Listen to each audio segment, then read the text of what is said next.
વિદ્યાર્થી મિત્રો, હવે આજે આપણે વિદ્યુત ચુંબકીય વર્ણપટ છે એના વિશેની માહિતી મેળવવાની છે કે વિદ્યુત ચુંબકીય તરંગો આપણે એના ભણ્યા હતા અને એના અંદર વિદ્યુત ચુંબકીય વર્ણપટ હોય છે કે જેના અંદર અલગ અલગ તરંગ લંબાઈવાળા ઘણા બધા અલગ અલગ જુદી જુદી તરંગ લંબાઈવાળા તરંગો આવેલા હોય છે અને એને આપણે વિદ્યુત ચુંબકીય વર્ણપટ કહેવામાં આવે છે. તો એના વિશે જોઈએ કે વિદ્યુત ચુંબકીય તરંગોના અસ્તિત્વની મેક્સવેલે આગાહી કરી તે સમયગાળામાં વિદ્યુત ચુંબકીય તરંગો તરીકે માત્ર દ્રશ્ય પ્રકાશના જ તરંગો હતા. એટલે એ દરમિયાન જ્યારે મેક્સવેલે જે પ્રયોગ કર્યો એ દરમિયાન જે ખાલી એક જ દ્રશ્ય પ્રકાશના તરંગો જ હતા અને પારજાંબલી અને પારરક્ત તરંગોની માહિતી મળી ન હતી. પરંતુ 19મી સદીના અંત ભાગના અંદર એક્સ કિરણો અને ગામા કિરણોની પણ શોધ થઈ. હાલમાં વિદ્યુત ચુંબકીય તરંગોમાં દ્રશ્ય પ્રકાશ તરંગો, ક્ષ કિરણો, ગામા કિરણો, રેડિયો તરંગો, માઇક્રો તરંગો, પારજાંબલી તરંગો અને પારરક્ત તરંગોનો સમાવેશ થાય છે. એટલે આ બધા જે વિદ્યુત ચુંબકીય વર્ણપટ છે એના અંદર 1, 2, 3, 4, 5, 6 અને 7 તરંગોનો સમાવેશ થાય છે, જુદી જુદી તરંગ લંબાઈવાળો. હવે આવૃત્તિના આધારે અથવા તો તરંગ લંબાઈના આધારે વિદ્યુત ચુંબકીય તરંગોના વર્ગીકરણને વિદ્યુત ચુંબકીય વર્ણપટ કહે છે કે એના અંદર જુદી જુદી આવૃત્તિ અને જુદી જુદી તરંગ લંબાઈના કારણે એમને અલગ અલગ તરંગોના નામ આપવામાં આવ્યા છે, જેને આપણે વિદ્યુત ચુંબકીય વર્ણપટ કહીશું. આ વર્ણપટમાં વિદ્યુત ચુંબકીય તરંગોની તરંગ લંબાઈના મૂલ્યો સતત રીતે પથરાયેલા હોય છે, એટલે જુદી જુદી તરંગ લંબાઈવાળા. અને આ વર્ણપટમાં જુદા જુદા પ્રકારના તરંગો વચ્ચે તીક્ષ્ણ ભેદરેખા હોતી નથી. એટલે એના અંદર કોઈ તીક્ષ્ણ ભેદરેખા નથી હોતી. આપણે એનું મૂલ્ય લઈ શકીએ કે આટલીથી આટલા તરંગ લંબાઈવાળા દ્રશ્ય પ્રકાશ, એવી રીતે જુદી જુદી તરંગ લંબાઈના કિરણોને આપણે જુદા જુદા નામ આપી શકીએ છીએ. આ વર્ગીકરણ મોટે ભાગે તેમને કેવી રીતે ઉત્પન્ન કર્યા અને કેવી રીતે પારખી શકાય છે તેના આધારે કરવામાં આવ્યા છે. નીચા વિદ્યુત ચુંબકીય તરંગોના નામ, આવૃત્તિ અને તરંગ લંબાઈ સાથે દર્શાવેલું છે. તો આના અંદર જુઓ, અહીંયા તમને આવૃત્તિ આપેલી છે, અહીંયા જે આ ભાગ આપેલો છે એમાં અહીંયા તમને તરંગ લંબાઈ આપેલી છે કે ક્યાંથી ક્યાં સુધીના તરંગો ગણવામાં આવે છે. તો એના અંદર જોઈએ, પહેલું છે ગામા કિરણ છે. તો અહીંયાથી અહીંયા સુધીની આવૃત્તિ છે એ ગામા કિરણોના અંદર લેવામાં આવે છે અને અહીંયાથી અહીંયા સુધીની તરંગ લંબાઈ એ ગામા કિરણોના અંદર લેવામાં આવે છે. એવી રીતે ગામા કિરણો, પછી ક્ષ કિરણો, પારજાંબલીના અંદર આવશે દ્રશ્ય તરંગો, પારરક્ત, માઇક્રો તરંગો, ટૂંકા રેડિયો તરંગો, ટીવી અથવા FM રેડિયોના જે તરંગો આવે છે એ AM રેડિયો અને લાંબા રેડિયો તરંગો. એવી રીતે અલગ અલગ એના જુદી જુદી આવૃત્તિ અને તરંગ લંબાઈના લીધે એના ભાગ પાડવામાં આવે છે. એના પછી તમને અહીંયા દ્રશ્ય પ્રકાશ આપેલું છે કે દ્રશ્ય પદાર્થના અંદર પ્રકાશના અંદર કેટલા રંગો હશે. તો એના અંદર આપણે જાની, વાલી, પીનારા જે 7 રંગોની વાત કરીએ છીએ તો એના અંદર આવશે. પહેલાં તો દ્રશ્ય પ્રકાશ કઈ રીતે મળશે? 400 નેનોમીટરથી 700 નેનોમીટર સુધી આપણે દ્રશ્ય પ્રકાશ લઈ શકીએ છીએ, જેના અંદર આપણે અલગ અલગ રંગો લઈશું. તો જેમ કે 400 થી 450 વચ્ચે જાંબલી, પછી વાદળી, પછી લીલો, પીળો, નારંગી અને રાતો. એવી રીતે અલગ અલગ જુદી જુદી તરંગ લંબાઈના અંદર આપણે એના દ્રશ્ય પ્રકાશના 7 રંગો જોઈ શકીએ છીએ. હવે એના પછી આ જેટલા બી વિભાગો છે એ બધા વિભાગોને આપણે એને પાછળ વિસ્તૃતમાં ભણીએ. તો સૌથી પહેલાં છે રેડિયો તરંગોની. તો રેડિયો તરંગનું ઉદ્ગમ કયું છે, એ ક્યાંથી ઉદ્ભવે છે, તેના પ્રકાર અને ઉપયોગો લખો. તો વાહક તારમાં વિદ્યુત ભારોને પ્રવેગિત ગતિ કરાવીને, એટલે કોઈ પણ તાર છે એમાં વિદ્યુત ભારો જો પ્રવેગિત ગતિ કરશે તો પ્રવેગિત ગતિ કરાવીને આપણે રેડિયો તરંગો ઉત્પન્ન કરી શકીએ છીએ.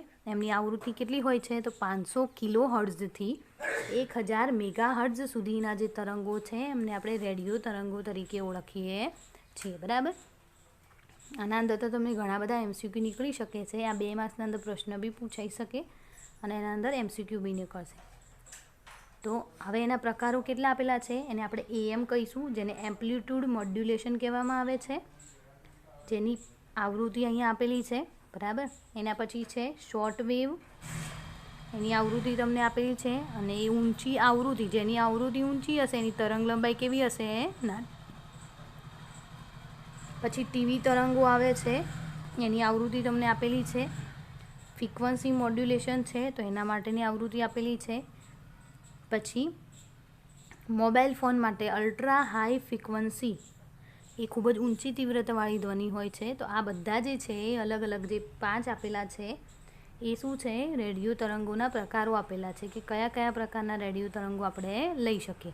અને એ 500 કિલોહર્ટ્ઝથી 1000 મેગાહર્ટ્ઝની આવૃત્તિવાળા જે તરંગો છે એમને રેડિયો તરંગો કહેવામાં આવે છે.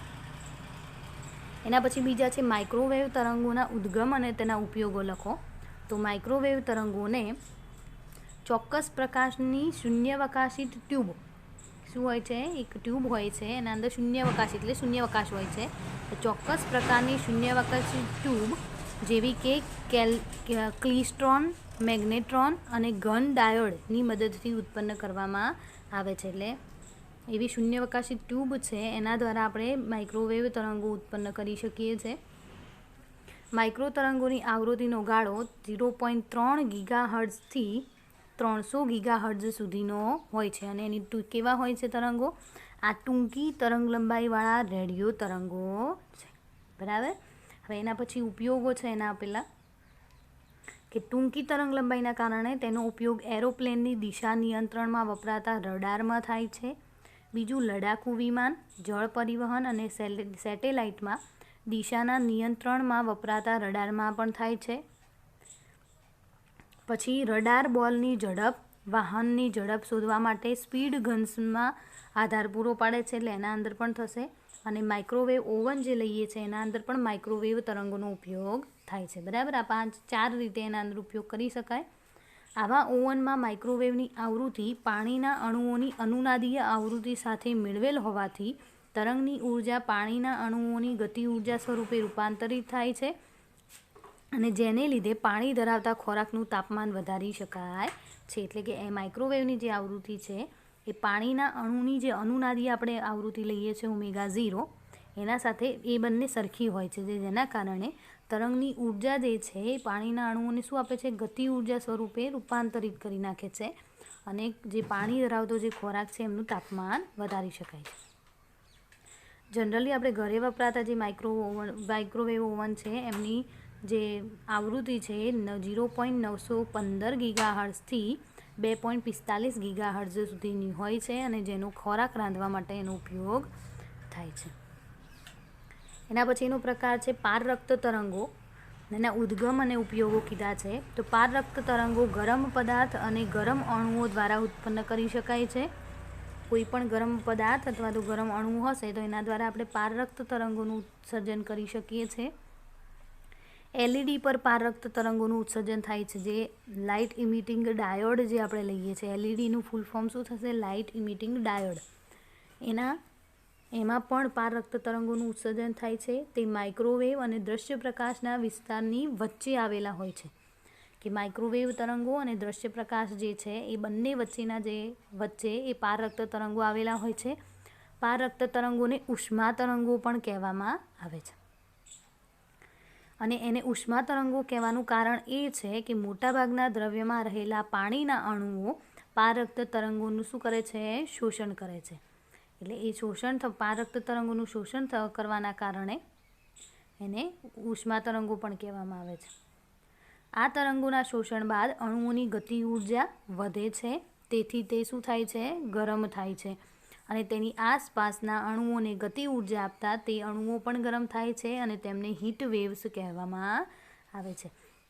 એટલે એ શું કરશે? આ પારરક્ત તરંગોનું શોષણ કરે છે, જેના કારણે અણુઓની ગતિ ઉર્જા વધે અને એ ગરમ થાય છે અને બીજા બધા પાડોશી અણુઓને પણ ગરમ કરે છે. એના કારણે એને હીટ વેવ્સ કહેવામાં આવે છે. એના ઉપયોગો આપેલા છે. તો પારરક્ત બલ્બનો ઉપયોગ શારીરિક ઉપચાર માટે થાય છે, પહેલો ઉપયોગ એનો.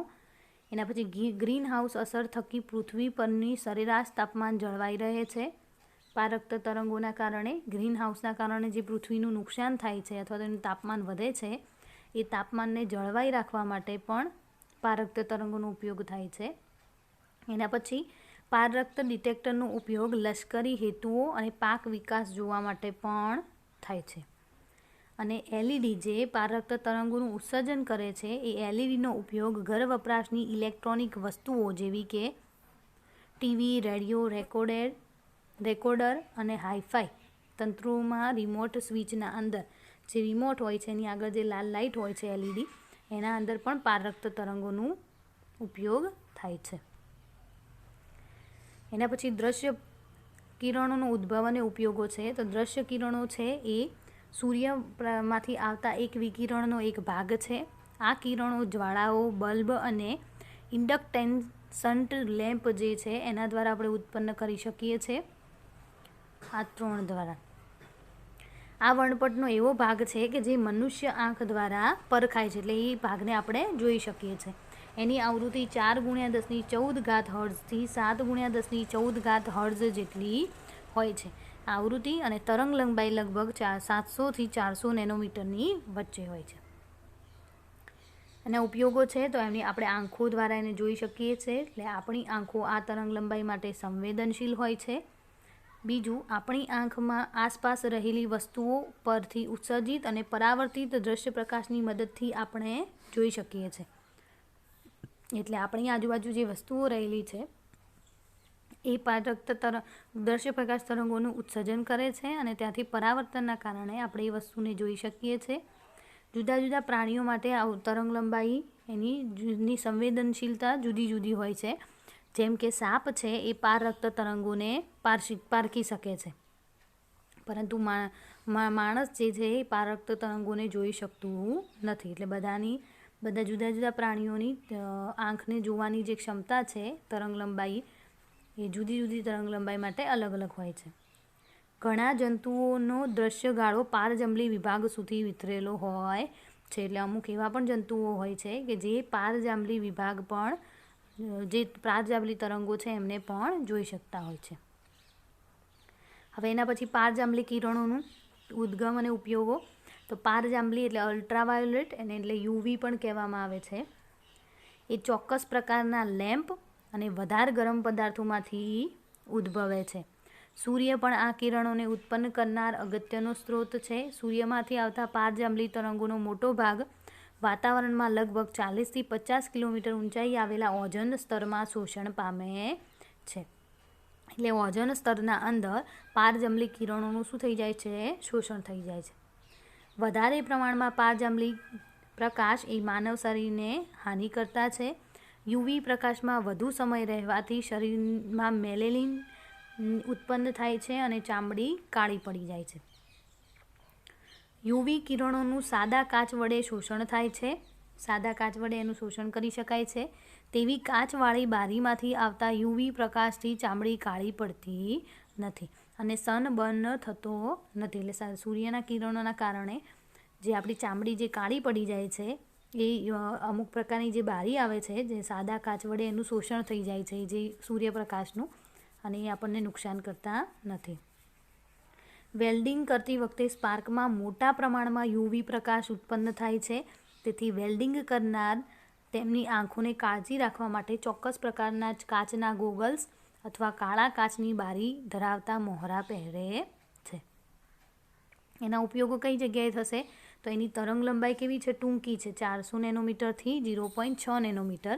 ટૂંકી હોવાથી ખૂબ પાતળા કિરણપુંજ તેને કેન્દ્રિત કરી ખૂબ જ ચોકસાઈ ધરાવતા કાર્યો જેવા કે આંખની લેસિક સર્જરીમાં પણ એનો અલ્ટ્રાવાયોલેટ તરંગોનો ઉપયોગ થાય છે. એટલે કે લેસર આસિસ્ટેડ ઇન સિચ્યુએશન કેરોટોમેલિયોસિસના અંદર પણ જે લેસિક જે સર્જરી થાય છે આંખ માટેની, એની તરંગ લંબાઈ ખૂબ જ ટૂંકી છે. એના માટે અલ્ટ્રાવાયોલેટ કિરણોનો ઉપયોગ થાય છે. પછી પાણીને શુદ્ધ કરવાના ઉપકરણના અંદર પણ યુવીનો ઉપયોગ થાય છે જંતુનાશક તરીકે. પછી ઓઝોન સ્તર વાતાવરણમાં સુરક્ષા કવચનું કામ કરે છે અને અમુક વિસ્તારમાં ઓઝોનનું સ્તર ઘટાડતા વાયુઓ જેવા કે ક્લોરોફ્લોરોકાર્બન, ફ્રીયોન અને આંતરરાષ્ટ્રીય ચર્ચાનો વિષય છે. એટલે કે આ ઓઝોન સ્તરના અંદર જે ઓઝોન સ્તરનું જે સ્તર છે એ અમુક વિસ્તારના અંદર ઘટેલું હોય છે પ્રદૂષણના કારણે. તો એ જગ્યા ઉપર આ ક્લોરોફ્લોરોકાર્બન છે અને એના કારણે એ ઓઝોન સ્તર નુકસાન પામે છે અને એ અલ્ટ્રાવાયોલેટ કિરણો પૃથ્વી પર સીધા પડે છે જેના કારણે નુકસાન થાય છે. એના પછી ક્ષ-કિરણો છે તો ખૂબ જ ઊંચી ઉર્જા ધરાવતા, એમની ઉર્જા ખૂબ જ વધારે હોય છે.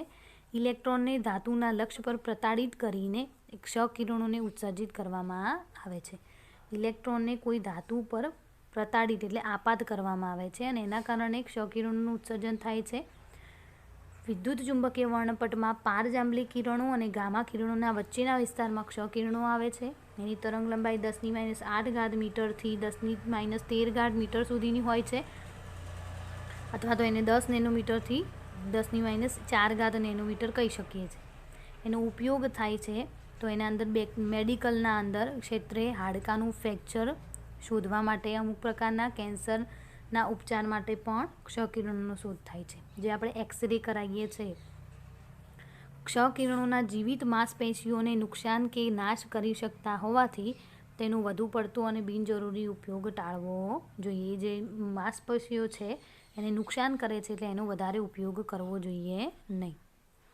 અને એના પછી છેલ્લું છે ગામા કિરણોનું. તો ગામા કિરણો છે એ ન્યુક્લિયર પ્રક્રિયાઓ દરમિયાન કેટલાક રેડિયો એક્ટિવ ન્યુક્લિયસમાંથી ઉત્સર્જિત કરી શકીએ છીએ, અને એ સૌથી ઊંચી આવૃત્તિ ધરાવતા વિસ્તારમાં આવેલા હોય છે. અને આની આવૃત્તિ તરંગ લંબાઈ છે 10⁻10 મીટરથી 10⁻14 મીટર કરતાં પણ નાની હોય છે. બરાબર. તો આ થઈ ગયા ગામા કિરણો. એના પછી અહીંયાનું આપણે આ જે થિયરી છે વિદ્યુત ચુંબકીય વર્ણપટવાળી એ અહીંયા પૂરી થાય છે.